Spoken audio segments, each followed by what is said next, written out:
Mais aux États-Unis, les campagnes sont beaucoup plus longues, on le sait. Oui.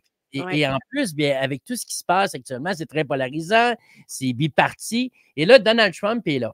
Mon hôtel, c'est le London House où j'étais situé à Chicago, qui est juste en bordure de la rivière, un endroit exceptionnel. L'hôtel était parfait. En face de la rivière, parce que tu as vraiment une rivière qui sépare Chicago en deux. Et tu as des restaurants autour, tu as des terrasses. C'est vraiment extraordinaire la façon dont ils ont été capables d'aménager ça. Et donc, en face de mon hôtel, tu as le Trump Tower. Et dans le Trump Tower, derrière, c'est le Trump Hotel.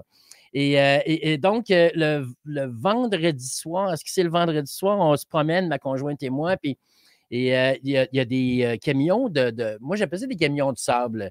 Hein, mais c'est les espèces de gros camions là, qui ont rempli avec du sable, avec de la terre, avec des cailloux. Des bennes, là. Oui, avec une benne, merci camion benne, avec vraiment une gratte en avant.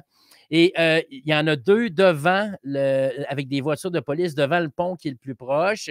Il y en a deux de l'autre côté pour empêcher des voitures de pouvoir aller là. Et quand on est de l'autre côté, on est allé à pied, nous autres, en faisant le tour. Et là, tu as une espèce d'abri de tempo, mais qui n'est pas bouché des deux côtés. Chaque voiture qui passait dans le quadrilatère avait une inspection. On voyait des gens avec des miroirs en dessous, des détecteurs de toutes sortes de choses, des chiens. Il fallait ouvrir le hood. Ils faisaient sortir chacun des passagers qui étaient dans le véhicule.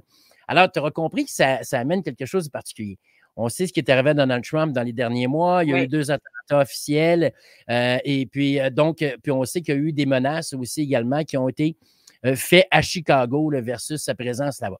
Donc, on peut s'entendre pour dire que la sécurité est importante. Sur l'eau, il y avait un bateau de la police de Chicago qui était là et il y avait un bateau sniper de la Coast Guard qui était là. Alors, vraiment, en avant, là, il y avait un officier de la Coast Guard qui était là avec son fusil comme ça, là, puis qui était en mesure de tirer partout. Alors, nous, toute la soirée, la nuit, une grosse portion de la journée de lendemain, on avait ça là, qui était face à nous autres. Puis moi, des fois, je regardais, là, puis là, je prenais des images, puis là, je me disais, hey, d'un coup, qui pense qu'ils vont me tirer dessus. C'est ça. Mais écoute, c'était une ambiance particulière. Moi, je n'avais jamais vu une sécurité comme celle-là. C'était très, très, très omniprésent. Et alors, fait que c'était une ville qui grouillait. Alors, tu avais Donald Trump d'un bar qui était là. Tu avais les gens qui étaient là pour le marathon. Et franchement, c'était un week-end fantastique. Mais d'après moi, pour conclure là-dessus, j'ai l'impression que la sécurité, après 2 fois, ils ne s'en laisseront plus passer, là. Ils ne peuvent pas se permettre de le faire, absolument. Non, c'est majeur et puis ils n'ont pas le choix de vérifier ça. Puis ça a un impact sur tout. Ça a un impact sur tout parce qu'il y a Mais sur leur crédibilité, pour commencer aussi, là. Totalement, totalement. Et puis c'est difficile de faire de la sécurité comme ça parce que on le sait, là, il y a toujours des gens qui vont trouver des façons de pouvoir se protéger. Puis à date, là, effectivement, ils ont manqué définitivement leur coup. La deuxième fois, je crois qu'on peut saluer définitivement le travail parce qu'il n'y a pas eu de coups de feu qui ont été tirés alors que lui était là.